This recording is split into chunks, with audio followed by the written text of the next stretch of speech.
Chapter 18, The Beckoning Road. Wine was being forced between my lips. Some was dribbling down my chin. A warm cloak was flung about me. I opened my eyes and I saw a knot of figures, with steaming horses and whimpering, puzzled hounds. Hadrian stooped over me, a question in his blue eyes, a smile, amused but sympathetic, lurked at the corners of his mouth. I thought I knew your face, though it was cleaner when we last met. And the ring, you're the boy from Severus. What's your name? Paulus, isn't it? What on earth have you been doing? What is this on your back?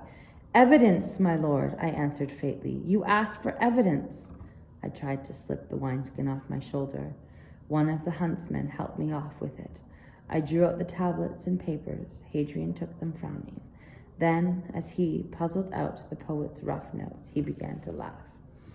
The story comes back to me, he murmured. This shall be looked into at once. Take good care of these tablets, he said, passing them to his secretary. A man's life and liberty may depend on them. He read the document, his eyes opened wider. The smile left his face. I could see the anger mounting within him. Only once did he break off to speak to me. Where did you get these? I told him briefly the story of the last hour or two. So Calvus is at the villa too, with Vettius? Yes, my lord. I could not see Calvus, at any rate, dragging his great, fat body over the hill and dale behind the bloodhounds. I did not know how athletic Vettius was, but no doubt they had both remained in the house, leaving the chase to their underlings. Hadrian finished reading the papers. Then he turned to his secretary. An order to captain of the guard, he said. Yes, my lord. Surround the estate of Vettius. Arrest Vettius himself, Calvus, and any suspicious-looking characters. Vettius to be treated with the proper respect of a senator. Assure him that he will be tried by the Senate in due course. The order was quickly written, signed, and sealed. A messenger galloped off. Hadrian turned to the chief huntsman. One of your fellows can take up this boy behind him. Be careful with him. He has had just about enough as he can stand. Very good, my lord. Are we going back then? Have you finished hunting for the day? Hadrian laughed. Yes, we're going back. Yes, but I haven't finished hunting. I think I am only just beginning. The emperor dropped back to speak to me as we rode down the valley. Have you any witnesses to your part of the story? Only some of it, my lord. I think the Greek secretary is dead. We warned him, but I think he too was slow. But there's Tonia, that is, Antonia, Severus's daughter. I had suddenly remembered that poor Tonia would still be waiting at the fisherman's cottage, wondering what happened to me. It was only an hour or two since we parted on the beach, but it felt like a month, I explained hastily. I will send for her. I will send an officer and some troopers as an escort. If Caesar will permit, I began nervously. Yes, my boy, I will go and fetch her myself. So much has happened, one can't blame her. She may take fright and bolt for the woods. Whereas if she sees me, he tilted back his head and laughed, so the thick curls quivered. If you knew what you looked like, my dear lad, at this moment you are a far more terrifying sight than any troop in cavalry. Have a quick wash at least. While the men are parading, get them to fit you out in a clean tunic and something for your feet. What else could I do? Anxious though I was to make sure the girl was all right, I had to go with the party to the villa of the Caesars, which was Hadrian's headquarters in Baiae. But I saw that no time was wasted. Within half an hour, cleaned up and mounted on a horse of my own, I was cantering along the coast road. Behind me, at my own request, 100 yards behind, jingled a troop of imperial cavalry. How peaceful the villa of Vettius looked, gleaming white and gold between the jade-green waters, the darker green of its enfolding cypresses. I wondered what was happening there. The captain of the guard must have acted on his warrant by now. As I rode by, I saw the gate stood wide open. A stalwart Praetorian stood sentinel. A cluster of inquisitive children were staring from a safe distance. A bend in the road brought the fisherman's cottage into view. In front, drudging aimlessly along the margin of the sea, was a small, solitary figure. I shouted and wheeled off the road, my horse slithering into the loose shingles. "Tanya!" She turned, shading her eyes with her hand. She stopped.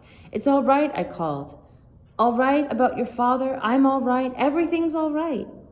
Then she started to run towards me, and when she reached me, I saw that her eyes were red and there were glistening lines, like snail tracks down her cheeks. "I felt sure you must be dead," she gasped. "Not likely." I saw she was staring past me at the soldiers who had halted smartly on the road. "There's your escort," I said with a grin, "to take you to Caesar's villa. He wants to talk to you." "Caesar?" Her eyes opened wider. She looked down at her travel-stained dress. Her hands flew to her hair. "But I can't go to him like this." "Oh, Tanya," I laughed despairingly. "Honestly, girls." She need not have worried.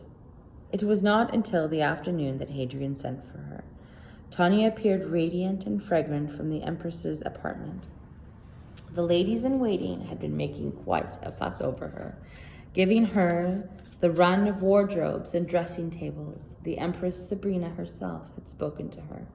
Hadrian greeted us formally and asked Tanya a few questions. "There is no need to worry any more about your father," he said. "It is quite clear that he has been the victim of a shocking injustice. Those responsible will," his face hardened for a moment, "be dealt with. Both Calvus and Vettius are under arrest. So are their hirelings. This will not be the only charge against any of them." In fact, his smile was back again, hovering round the bearded lips and those gray blue eyes. "I fancy the lawyers and accountants and filing clerks will be busy for some months to come.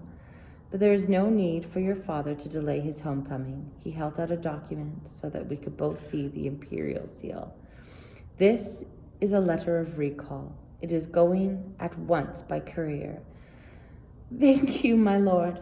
For once, Tanya's clear voice was dry and husky. "Don't thank me for justice, child. That is what I'm here to do. Justice." He made a sign that the interview was at an end. "Go with my secretary. He will take down a statement of which you have actually seen and heard yourself. But we have so much other evidence now. It is little more than a formality." I moved to follow her from the room, but he checked me with his hand. "I have a little time, and you have a story, I fancy. Tell me the whole affair. Fill in the gap. You may sit down." So I told him everything from start. Sometimes he interrupted with a keen question or joking comment, or just an appreciative chuckle if I said something which tickled his sense of humor. He loves a neat phrase or a deft answer. "And what now, my boy? The great adventure's over. What's the next move?"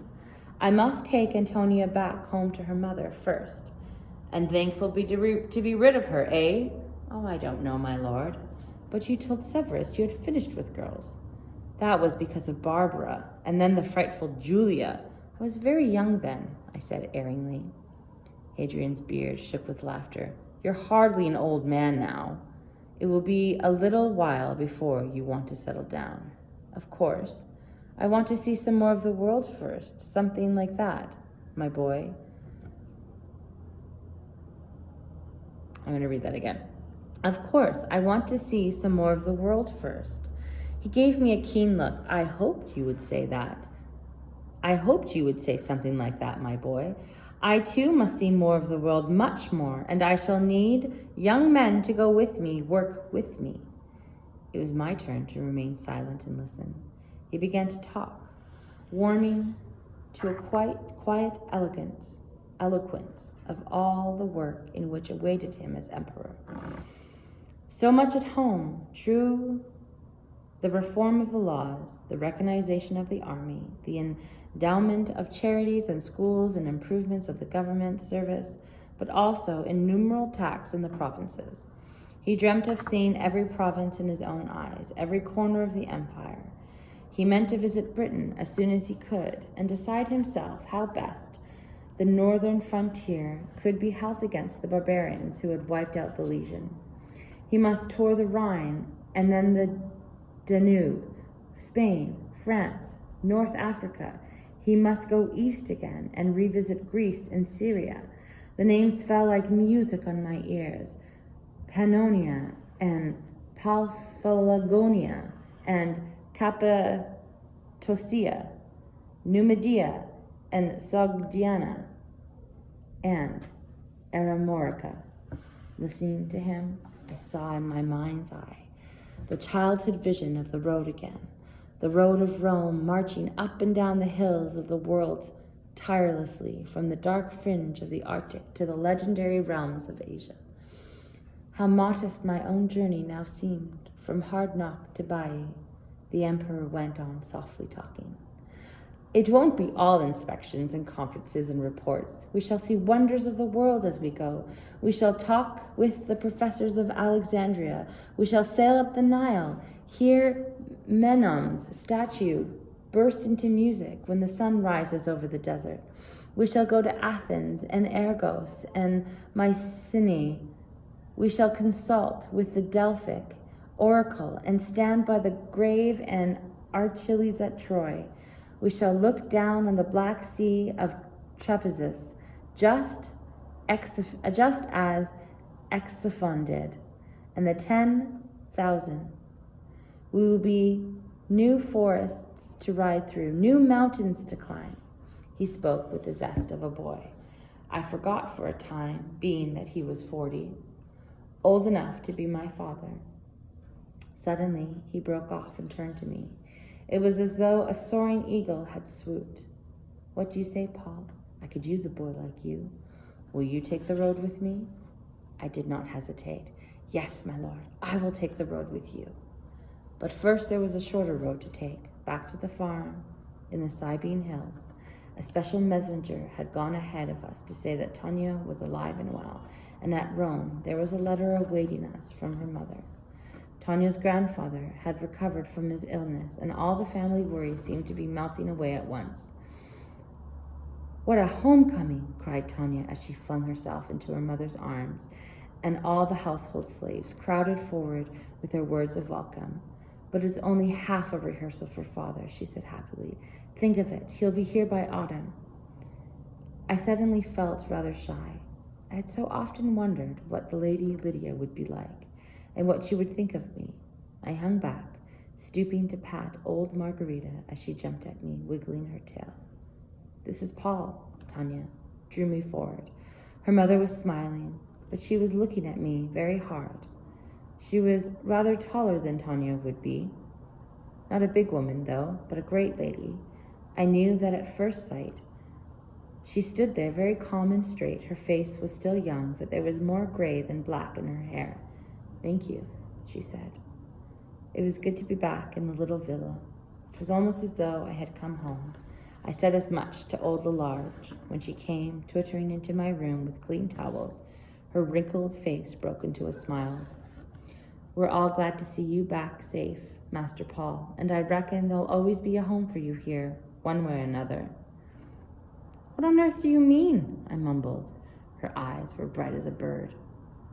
Never mind, she said, but Mrs. Tonya is giving the mistress a mighty fine account of you. She bustled away with a mysterious cackle. Chloe had been equally busy with the dinner, which was served an hour later, was one to remember. When at last the table was cleared, we moved outside to sit on the veranda and watch the sunset dying behind the hills. Now, Paul, said Tanya's mother, how did you first meet my husband? And I want the whole story from the beginning. I was at Hardknott, I began slowly, a wild place, one of the emperor's newest camps. And as I spoke, the whole scene rose before my eyes again, and the Sabine Hills became the humpy fells of northern Britain, green gold in the slanting sun. I decided not to mention Barbara. The story was long enough anyhow. So many things had happened since then.